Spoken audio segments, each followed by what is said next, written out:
Hello again. Throughout its history, Belgium, certainly in its current form, has often found itself bullied by larger European powers. And we're actually at a similar moment now with what is termed the use of immobilized Russian assets, which essentially means the theft of frozen Russian sovereign assets. And I use the term theft um, not accidentally, because I've made it clear I don't condone the invasion of Ukraine, and we can all have our opinion on that. But um, there is a process to go through if other states are to use the assets of another state for purposes that are against the interests of the state that owns the assets ultimately. And that would have to be in a peace treaty, which hopefully we'll see some sort of peace soon. But it would have to be part of a peace agreement if Russian assets were to be allocated to Ukraine, whether it be reconstruction or whatever, or you would have to go through a legal process. And neither of those have happened, and both the UK and um, Europe, European Union in particular, because the majority of Russian assets are held in Belgium. And the Belgians are quite right in raising concerns about this process. But you can see that they're being bullied by Germany, France, and from outside the EU, the United Kingdom as well. The United Kingdom has already embarked on this process. Um, and it's quite worrying um, because it isn't the way to do things. The other thing that I'm most concerned about is if you look particularly in the British media, Sky News, BBC, you can tell the narrative that they're using. They are trying to normalize the concept of it being inevitable that there'll be a conflict between the United Kingdom and possibly Europe as well, versus the Russian Federation. And that's most concerning because it doesn't have to be like that.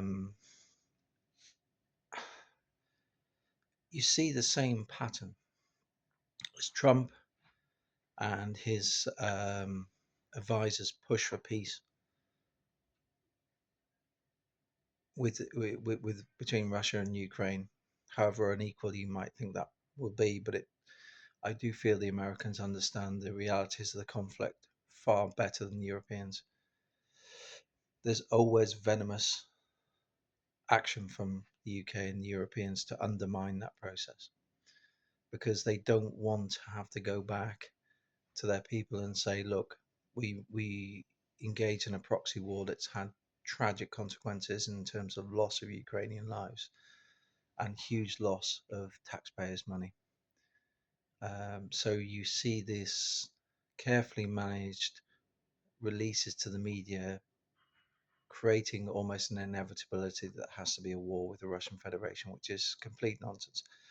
I believe, in terms of the current comments that I've read in the last few days, the Polish president is correct, and he says that ultimately this has to be solved between the United States, Russia, and Ukraine in terms of what's territories ceded and so on and so forth.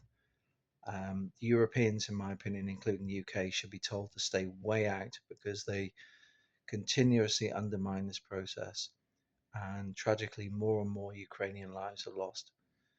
Um, and I'll close with a thought. Isn't it such a pity that there wasn't such emphasis to join the Turks in 2022 in terms of bringing this conflict to an early conclusion and addressing the concerns of all sides? And you have to think that if the Europeans would have been so resolute to get behind the Turks rather than to prosecute a proxy war that's catastrophically failed, how many families would still be intact? How many children would still have their fathers and mothers and so on? But as I know from my own consequences in the United Kingdom and experiences, the preservation of families is not ever a priority. There's always a bigger objective of money and so on and so forth. So, if I can say one thing, be very wary of this campaign in the media, MI6, Sky News, BBC, head of the army, trying to indoctrinate you that there has to be a confrontation with the Russian Federation. It doesn't need to be like that. It very much reminds me, for those historians amongst you, if you go back to the early part of the 20th century, the same venomous media campaigns against the Kaiser and Germany that tried to indoctrinate the British that there had to be a war with Germany at some point or another. And we're seeing exactly the same now with the Russian Federation. So take care. Speak to you soon.